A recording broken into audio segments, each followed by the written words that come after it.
So hello everyone, malapit na naman po ang November 1 at I encourage every Christian na wag na po tayong makipag-participate or mag-celebrate sa anumang celebration about Halloween. Okay po? Actually, this is our first year na hindi talaga nakipag-participate or in-acknowledge ang Halloween. Kwento ko lang po before, no, I am a Christian and before akala ko okay lang na makipag-costume or pasalihin ko ng mga costume yung anak ko dahil sa mga costume party, ganun. Pero I realized this year, no, dahil sa isang lecture or I had a realization na oo nga naman, once na nag-costume ka or nakipag-participate ka, 'di ba? You acknowledge the celebration of Halloween. So nakipag-isa ka sa kung ano mang event na gagawin nila. Kahit sabihin mong hindi nakakatakot yung costume mo, kahit princess man 'yan or fairy man 'yan or candy man 'yan, still nakipag-celebrate ka pa din, nakipagsaya ka kasama nila, 'di ba? So nag-trick or treats ka kahit sabihin mong may quote na no treat, just treat. Yan po yung mga label natin ng mga Christian sa mga post natin.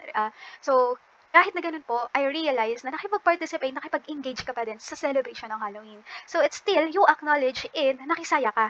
You had a feeling na masaya ka kasama yung anak mo in that celebration. So it means you have the participation. So I encourage everyone po na wag po talagang makipag participate sa ganitong mga event. Kasi, 'di ba po, sabi nga po sa Efeso or sa Ephesians, ito po, gusto ko lang pong i-share, no?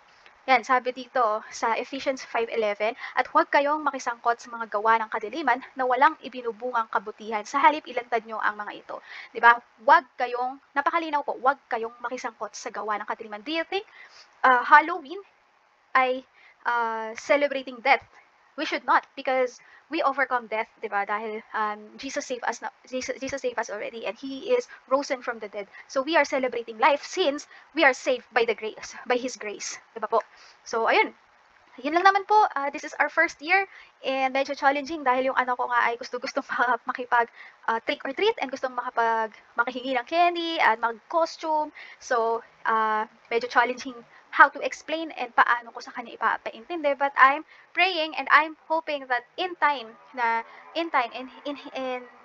God's time ay maliliwanagan siya at maiintindihan niya rin kung bakit we do not celebrate, we do not participate in Halloween. So, ayun lang po. Sana po ay naliwanagan din at na-encourage ko rin po about this sa atin. Ayun lang. God bless!